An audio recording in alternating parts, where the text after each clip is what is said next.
سب سے بہتر تو یہی تھا کہ ایک عام سا ہوں کہہ دیا جائے۔ میں نے کہا کم از کم مجھے اتنے چکر تو نہیں آ رہے جتنے شاید سائمن کو آ رہے ہوں گے۔ گاڑی کی حرکت سے طبیعت خراب ہو رہی ہے، ریڈ نے کہا، یا آرمی میں گھومنے سے؟ نہیں، یہ وہ بات نہیں، آرتھر نے سر ہلایا۔ یہ بتانے کے لیے شاید بہت دیر ہو چکی ہے، لیکن مجھے تنگ جگہوں میں زیادہ اچھا محسوس نہیں ہوتا۔ اس نے چاروں طرف بھری ہوئی فرنیچر اور چھوٹے سے کچن کی طرف دیکھا۔ مجھے لگا تھا کہ یہ جگہ تھوڑی کھلی ہوگی۔ یہی تو اس نے کہا تھا، سائمن نے بیچ میں ٹوکا۔ خدا کے لیے سائمن، دی آفس کے ریفرنسز اب بس کرو، میڈی نے جھنجھلا کر کہا۔ یہ بچپن سے ایسا کر رہا ہے، تب سے جب اسے ان جملوں کا مطلب بھی نہیں پتا تھا۔ میں یہی کھڑا ہوں میڈس، یوں تھرڈ پرسن میں بات مت کرو، سائمن نے خفگی سے کہا۔ تم سب ایک سیکنڈ کے لیے خاموش رہ سکتے ہو، اولیور نے میڈی کے جواب سے پہلے ہی اونچی آواز میں کہا۔ ہم یہاں راستہ دیکھنے کی کوشش کر رہے ہیں۔ ریڈ دوبارہ آرتھر کی طرف مڑی۔ اچھا ہوا تم ایک پورا ہفتہ اس تنگ آروی میں نہیں گزار رہے۔ اوہ ویٹ، ریڈ نے مسکرا کر کہا۔ بالکل ہے نا، آرتھر نے سر جھٹک کر جواب دیا۔ آرتھر حقیقت میں سائمن کا دوست تھا، لیکن اب تک وہ سب کا دوست بن چکا تھا۔ وہ ان کے ہائی اسکول میں نہیں گیا تھا، وہ ساؤتھ فیلی کے کسی اسکول میں تھا، لیکن وہ اور سائمن ایک ہی باسکٹ بال ٹیم میں تھے اور دونوں نے پچھلے سال کسی وقت ٹیم جوائن کی تھی۔ ریڈ کو لگتا تھا کہ شاید آرتھر کو اپنے اسکول کے دوست زیادہ پسند نہیں تھے، لیکن وہ سینئر ایئر کے شروع سے ہی ان کی ہر پارٹی اور گیدرنگ میں آ رہا تھا، اور یہ بالکل ٹھیک تھا کیونکہ اسے آرتھر کا آس پاس ہونا اچھا لگتا تھا۔ وہ ہمیشہ پوچھتا تھا کہ وہ کیسی ہے، اس کا دن کیسا گزرا۔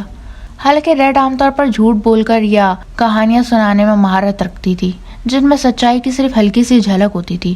آرتھر تب بھی دلچسپی دکھاتا تھا جب ریڈ میں کوئی دلچسپی کی بات ہی نہ ہوتی، اور وہ نئی سال کی رات والی بات جب اس نے پارٹی کے بعد اسے گھر چھوڑا تھا اور اسے اپنی گاڑی میں بیٹھنے دیا تھا تاکہ وہ ہیٹر کی گرم اور خشک ہوا میں خود کو سنبھال سکے، اس سے پہلے کہ وہ سرد گھر کے اندر جا کر وہ گڑبڑ دیکھتی جو اس کے والد نے چھوڑ رکھی تھی۔ آرتھر کو معلوم نہیں تھا کہ یہ سب ہو رہا تھا، وہ تو یہی سمجھ رہا تھا کہ وہ بس باتیں کر رہے ہیں، رات کے 2 بجے اس کے گھر کے باہر بس یوں ہی وقت گزار رہے ہیں۔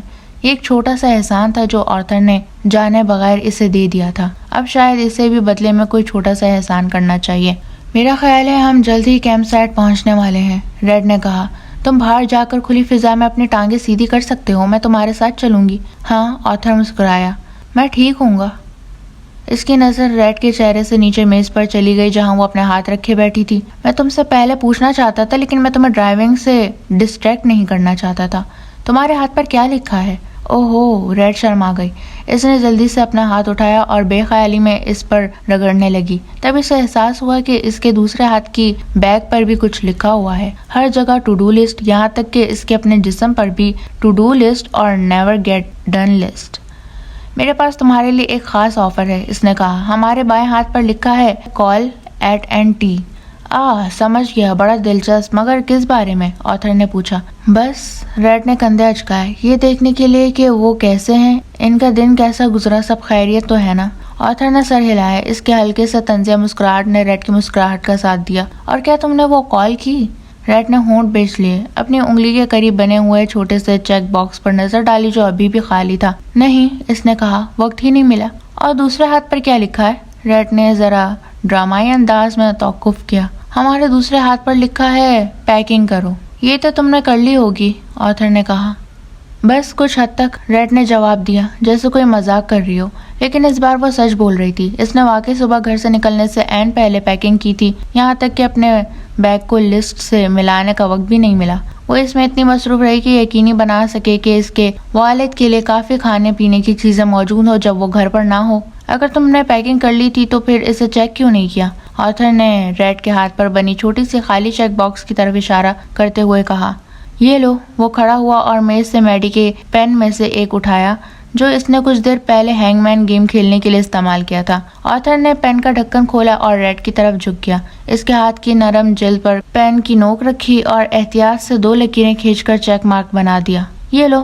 وہ پیچھے ہٹا جیسے اپنے کام کا جائزہ لے رہا ہو۔ ریڈ نے اپنے ہاتھ کی طرف دیکھا اور یہ ماننا شاید بیوقوفی لگتی، مگر اس چھوٹے سے چیک مارک کو دیکھ کر اس کے اندر کچھ بدل سا گیا تھا، معمولی، بہت معمولی، جیسے ایک ننھا سا آتش بازی کا دھماکہ اس کے ذہن میں ہوا ہو، مگر پھر بھی اچھا لگا۔ یہ ہمیشہ اچھا لگتا تھا، ان چیک باکسز کو ٹک کرنا۔ اس نے فخر سے ہاتھ آگے بڑھایا تاکہ میڈی بھی دیکھے اور وہی نیڈ آف اپروول حاصل کی جس کی وہ منتظر تھی۔ آرتھر اب بھی اسے دیکھ رہا تھا. اس کی آنکھوں میں ایک الگ سی کیفیت تھی جو ریڈ کے لیے سمجھنا مشکل تھا. برازیل نٹس، ریڈ نے اچانک کہا. آرتھر کا چہرہ عجیب سا بن گیا. کیا؟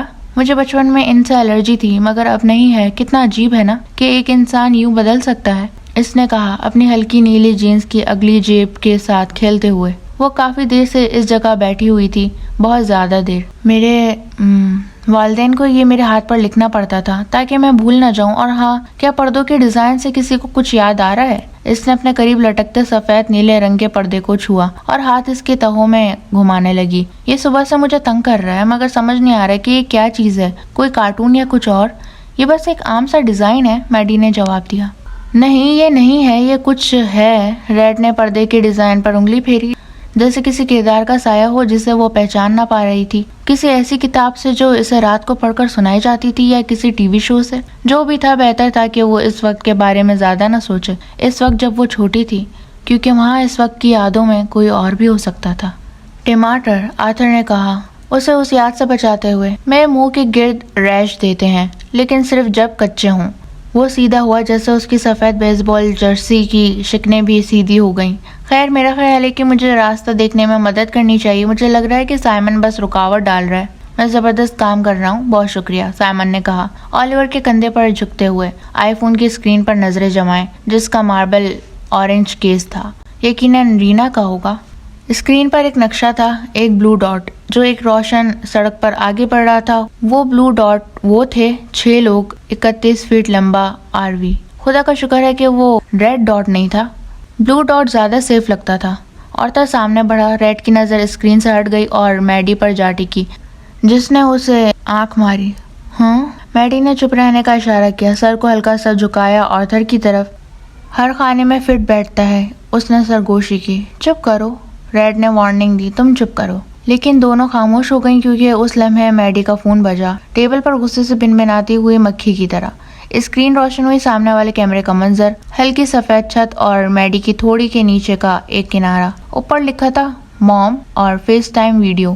نیچے انتظار کرتا ہوا سلائڈ ٹو آنسر بٹن. میڈی کا رد عمل فوری تھا، بہت تیز. وہ تن گئی جیسے اس کی ہڈیوں کے کنارے تیز ہو گئے ہوں.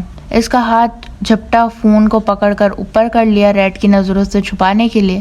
ریڈ جانتی تھی کہ وہ یہی کر رہی تھی، ہمیشہ جانتی تھی، اگرچہ میڈی نہیں جانتی تھی کہ وہ جانتی تھی. میں کیمپ سائٹ پر پہنچ کر فون کر لوں گی، میڈی نے کہا تقریباً اتنی آہستہ کہ پہیوں کی شور میں سنائی نہ دے. اس نے سائٹ بٹن دبا دیا، کال کاٹ دی اور کہیں اور دیکھنے لگی، بس ریڈ کی طرف نہیں. موم، جیسے میڈی کو لگا ہو کہ محض اس لفظ کو دیکھ کر ہی ریڈ ٹوٹ کر بکھر جائے گی.